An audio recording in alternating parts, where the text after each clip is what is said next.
friends. I'm your Vitamin Girl. Are you tired, run down, listless? What really happened to the cast of I Love Lucy? It was the show that changed everything. In 1951, a red-headed dynamo named Lucille Ball and her Cuban-born husband Desi Arnaz launched a sitcom that didn't just make America laugh. It redefined what television could be. I Love Lucy was electric, raw, hilarious, revolutionary. It was the first time a real-life couple brought their complicated love onto the screen. The first time a pregnancy was written into a plot. The first time a woman ran a studio, Desi, behind the scenes. But what audiences didn't know was that while Lucy was chasing fame inside the show, Lucille was chasing something far harder to hold on to: peace, trust, and a marriage already on fire. The cast of I Love Lucy became household names and legends. Yet behind every joke was an unseen cost. Desi Arnaz, with his charisma and talent, was also running from demons few could tame. Vivian Vance, the perfect sidekick on screen, struggled with anxiety, self-image, and loneliness. William Frawley brought decades of acting chops and a reputation for being as rough off set as he was gruff on it. Even the adorable little Ricky carried the bittersweet weight of being the last one left. What happened when the cameras stopped rolling? In this video, we're uncovering the untold stories of I Love Lucy. Stories of triumph, scandal, heartbreak, and legacies that still echo through the soundstage of history. This isn't a celebration. It's a revelation. A return to the glamorous, gritty golden age of television where everything looked perfect until you looked closer. If you thought I Love Lucy was all laughs and love, think again. Subscribe to Hollywood Everlast to join us on this journey through truth, tragedy, and the complex brilliance of stars we thought we knew. Because behind every classic is a cost no one dared to say out loud. Lucille Ball, Lucy Ricardo. Before she became the queen of comedy, Lucille Ball had already lived 1,000 lives in the shadows of Hollywood. Born in 1911 in Jamestown, New York, she lost her father as a child and was raised in hardship, not with stardust, but with discipline. Her early career was marked by rejection, silent film cameos, and years spent typecast in forgettable B-movies. She was known around the backlots as Technicolor Tessie, praised for her beauty but underestimated for her brilliance. Then came I Love Lucy. In 1951, at age 40, Ball didn't just star in the sitcom. She revolutionized the industry. She co-founded Desi Productions with her husband Desi Arnaz, helped standardize the multi-camera format, and demanded creative control in an era when women were rarely allowed near a boardroom. She was pregnant on air, funny on her own terms, and fiercely protective of her vision. Behind the slapstick was a sharp producer, a shrewd businesswoman, and a mother trying to hold a family together under studio lights. But while Lucy Ricardo made America laugh, Lucille Ball was quietly unraveling. Her marriage to Desi was passionate but volatile, strained by long workdays and personal differences. She later described their relationship as one of great love, but too much pain. In 1960, after nearly 20 years, they divorced, amicably, but not without wounds. Ball continued working into the 1970s and 80s, becoming the first woman to head a major television studio. Her final years were quieter, spent mostly with her second husband, Gary Morton. She passed away in 1989 at age 77 from an aortic aneurysm, a sudden departure for a woman whose presence had defined an entire era of entertainment. Lucille Ball didn't just play Lucy. She was Lucy and so much more. A trailblazer, a perfectionist, a woman who made the world laugh while carrying its weight in silence.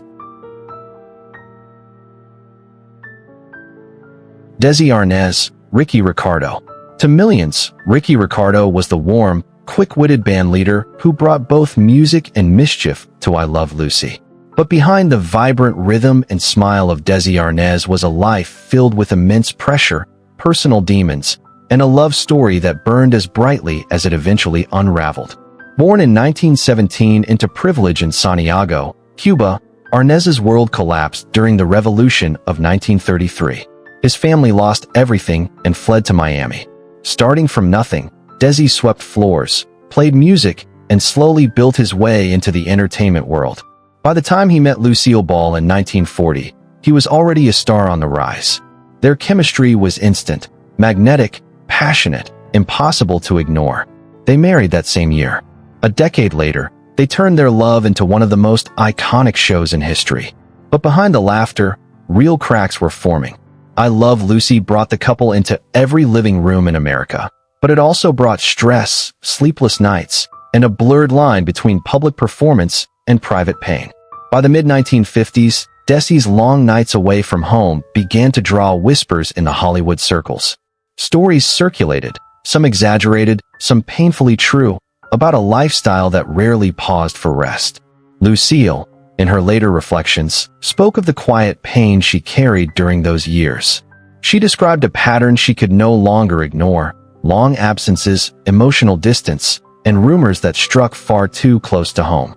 During their 1960 divorce proceedings, she admitted that what hurt the most wasn't a single betrayal, but a growing feeling of being left behind, not just as a wife, but as a woman. Yet even then, there was no bitterness in the way they parted. They protected each other. Desi insisted Lucille be the one to file, preserving her image. Their love didn't vanish, it transformed. In his final hours, just 2 days before his death from lung cancer in 1986, he and Lucille spoke on the phone one last time. Their daughter Lucy held the receiver to his ear. "I love you," he whispered. "Good luck with your show." Desi Arnaz left a legacy that reshaped television. But more than that, he left a complicated, enduring portrait of love, one that couldn't survive marriage, but never truly ended. Vivian Vance, Ethel Mertz. To the world, she was Ethel, the loyal friend, the partner in schemes, the grounding force to Lucy's chaos. But behind Vivian Vance's effortless comedy was a woman quietly battling her own shadows, long before the cameras ever started rolling. Born Vivian Roberta Jones in Kansas in 1909, she grew up far from Hollywood glamour. After years in regional theater and Broadway chorus lines, Vance earned her place as a serious stage actress. But when Desi Arnaz spotted her in a performance at the La Jolla Playhouse, everything changed. She wasn't sure she wanted the role of Ethel Mertz. "Too frumpy," she said, and the idea of playing the wife of William Frawley, 22 years her senior, felt unnatural. Off-screen, the two barely spoke. Rumors of their animosity swirled for decades, though those who worked closely with them said they always remained professional, even if warmth never grew between them. What did grow, unexpectedly, deeply, was her friendship with Lucille Ball. On screen, they were brilliant. Off-screen, they were inseparable. Vance was more than a co-star. She was Lucy's confidant, sounding board, and emotional anchor. They laughed together, leaned on each other, and, in quiet moments, cried together too. Yet Vance's private life was no sitcom. She suffered a nervous breakdown in the 1940s, quietly entered therapy, and wrestled with insecurities about her appearance, often comparing herself to her radiant co-star. Later in life, she confided to close friends that she had always lived between two mirrors, the one the world adored and the one only she could see. In the 1970s, cancer returned, first the breast, then the bone. When Lucille visited her one last time at her home in Belvedere, witnesses recalled laughter that turned to sobbing and a goodbye spoken without words. Vance passed away in 1979 at age 70. She left behind more than punchlines. Vivian Vance gave the world friendship, warmth, and a kind of comic grace that often hides real courage. And for Lucy, and all of us, she was never just the sidekick. She was the soul. William Frawley, Fred Mertz. He was gruff, dry, and forever irritated, the perfect foil to Lucy's chaos and Ethel's exasperation.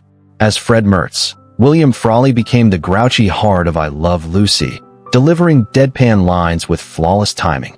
But off-screen, the lines between character and man often blurred in ways both fascinating and painful. Born in 1887 in Burlington, Iowa, Frawley began his career not in front of a camera, but in vaudeville theaters and on Broadway stages. For decades, he built a steady, if unspectacular, film career, appearing in over 100 movies before television ever called his name. By 1951, his best years were behind him, or so it seemed. Then came I Love Lucy. Frawley personally lobbied Desi Arnaz for the role of Fred Mertz. Desi admired his talent, but hesitated, knowing Frawley had a reputation in Hollywood for being difficult and for drinking. They struck a deal. One slip, and he'd be out. Frawley never missed a rehearsal, never showed up drunk. And in return, he found something most people spend a lifetime chasing: relevance, redemption, and a final act that mattered. But even as the world laughed, his demons followed quietly. His relationship with Vivian Vance was famously chilly. She reportedly balked at playing wife to someone so much older. He never forgave the comment. Still, they shared the screen with undeniable chemistry, professional to the core, even when smiles faded between takes. Privately, Frawley lived alone in a modest apartment, a lifelong bachelor with no children. Baseball was his religion. He rarely socialized with the cast, preferring games on the radio to small talk on set. Yet Desi Arnaz, one of his few close friends, described him with quiet admiration: tough, honest, and loyal to the end. In 1966, while walking near his beloved Hollywood Boulevard, William Frawley collapsed and died of a heart attack. He was 79. He left behind no heirs, but his performance lives on. Gruff as he was, Fred Mertz remains one of the most beloved curmudgeons in TV history. And William Frawley, flawed, fierce, and unforgettable, made sure of that. Keith Tibido, Little Ricky. Long before he could spell the word celebrity, Keith Tibido was living it.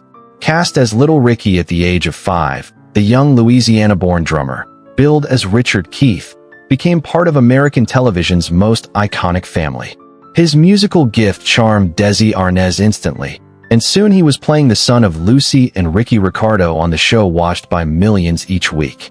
But unlike so many child stars whose stories end in silence or sorrow, Keith's journey found its grace. After I Love Lucy, he appeared in other shows and joined a rock band, before turning toward a quieter, more meaningful life. In adulthood, faith became his compass. He reunited his band, David and the Giants, as a Christian rock group and later became executive director of Ballet Magnificat, a dance ministry led by his wife, Kathy.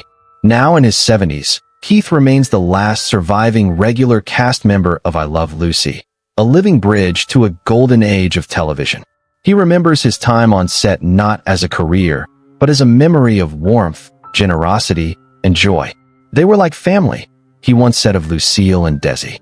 And maybe that's the most fitting tribute of all. Long after the laughter fades, family, even one created under stage lights, endures.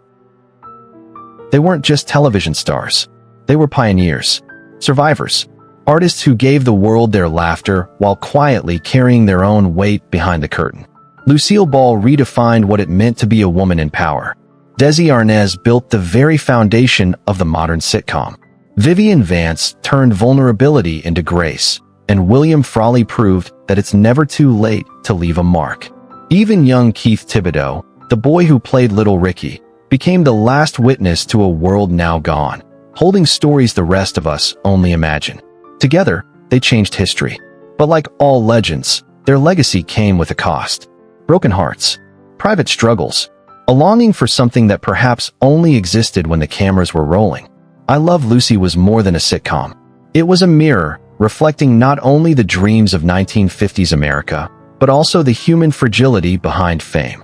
And now, as we look back, what we see is not just comedy. We see sacrifice. We see brilliance. We see lives that burned bright, and sometimes burned out too soon. If this story moved you, there are many more waiting to be told, stories buried behind the spotlight, in the archives of a time we thought we knew. Subscribe to Hollywood Everlast. Let's keep remembering, not just the laughter, but the lives.